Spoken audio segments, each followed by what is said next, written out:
1943. And this is, I'm going to say, this is probably 1951. Of course, I'd been playing, I was 7th grade then, she was probably 10th grade maybe, and, but I'd been playing for a long time, and it was pretty good. And mention has been made of my early playing, and here's a picture of myself and my best friend, oldest friend. We grew up together, born 2 months apart, from sets of parents that were lifelong best friends. My dad and his dad grew up in the slums of the Upper East Side in 1910, thereabouts. And so here's a picture of Mickey Van Dow and me on an excursion from Little Red Schoolhouse with a bunch of other kids who were singing and playing and stuff like that, on Oscar Brand's radio program. Is this silly to do this with pictures? I don't know. You can show you. I hope not. Oscar Brand's radio program in the municipal building, right just only a few blocks from where I live. And you can tell by the microphone that we are pretty young. I think actually we were on twice, Mickey and I were on twice, but I think this one, and my dad took these pictures, obviously. Woody was also on that show, and his new album had just come out, which I still have. My parents bought it. He signed it for me, 3 or 4 78s in one of those fold-away albums. Anyway, here's Mickey and me standing at the microphone in WNYC. The microphone's a little higher than it should be for normal people, but kind of proving that we were, I'm going to say this is probably no, there's no date. You know, I'm going to say 1947 or so. Now, Eric, I want to say there's also pictures at the end of the first spread in the book. If anybody's already got a copy, there's some pictures taken by, I think it was Roger Sprung, and there's a picture of a 11-year-old Eric Weissberg. Is that this one? It might be, no, it's not actually, but playing the banjo in Washington Square Park. Where and when is the Mary Travers Memorial? It's at Riverside Church, Monday. I'm going to say noonish. If you want to go, you're going to have to get there really early.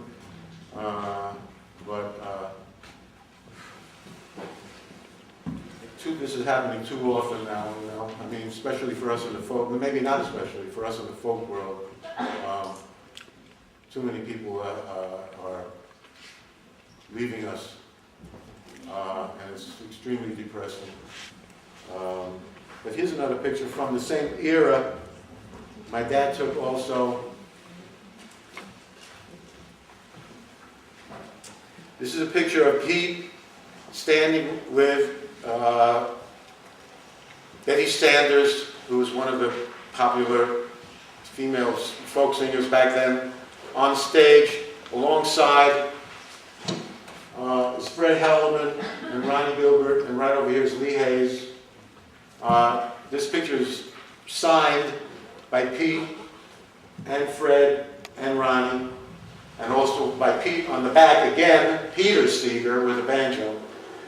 And it's dated 1947. So this is, and Pete, here's a weird thing. About 2 weeks ago, I was sitting in my house on about 1.5 miles from here on Bob's Hill, and my wife came in and said, "You better go outside and see who just came in the driveway and standing in the driveway." I go outside, who's standing there? Pete Seeger and Toshi Seeger, and their 2 kids, who are obviously grown.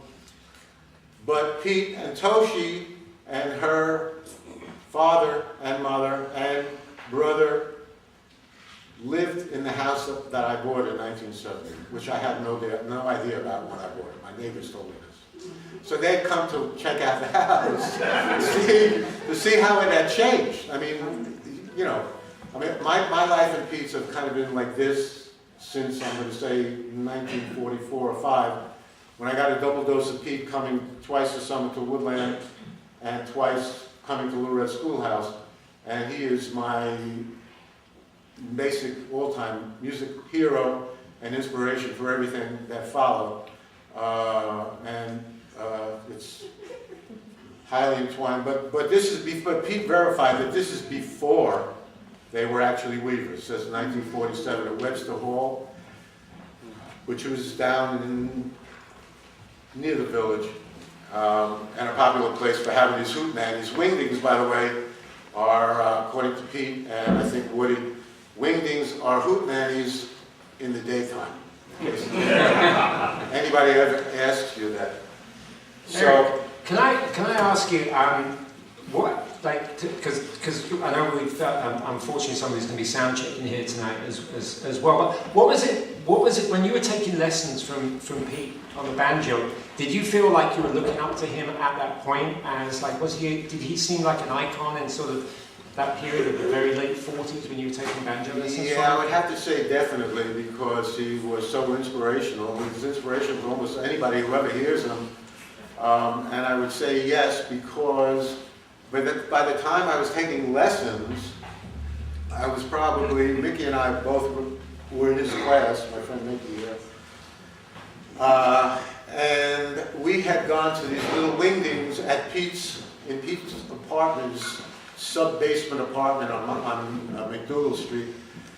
I would say maybe 2 or 3 years earlier, where you had these little things, 50 cents on a Saturday morning for an hour and a half. We would go down in there and listen to him sing to us and get us to sing.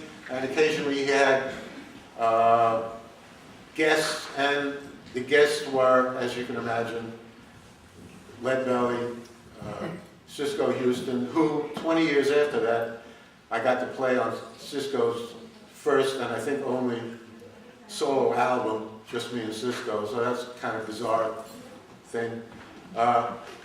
And Brownie and Sonny, and who else? Whoever else. And so the banjo lessons came a couple of years after that, and of course I was still kind of trying to figure out everything that Pete played on record or by watching him when I was a little kid, when he came to sing for us. So. Now, Eric, let me ask you another thing. Then I'm going to make a suggestion that I know that we're going to be informally staying through till 7 o'clock at the back of the room where we can sign books and do whatever. And it might be a great place there to actually be able to show the pictures sort of one by one. But just to ask, and then maybe I can ask the others if they ever went to Washington Square Park. The magic, I mean, I tried to capture this in the book, that clearly Washington Square Park on Sundays for a whole generation, maybe for 2 generations, maybe for 3, it's not part of trying to get a record deal necessarily, it's certainly not part of playing in a rock club. Just what was the magic about playing in the park, which you say you still feel when you go down there for the reunions, but when you were in your teens, can you capture that feeling in a sentence? Well, there little groups formed around the circle, around the fountain. And you could move in and out of these groups at will, or not. You could stay there and play and see what they were doing, who it was, and this and that. I tended to, after a couple of years of doing that, when I got into the bluegrass thing when I was about 12, I tended to stick with the banjo players, Roger Sprung and Willie Dyckman, who was so great to me to show me a lot of stuff. And that's what it was like. You could walk around and hear different style. You could hear old time music. You could hear gospel music. You could hear some Latin music, although there were no drums allowed, only string instruments. You could hear all that kind of stuff. And just move on and gravitate back to whatever group you wanted to hang out with. But what for me, really a super concrete thing that came out of it was in 1957, maybe 58, I started going there Sundays and 3 of us discovered each other.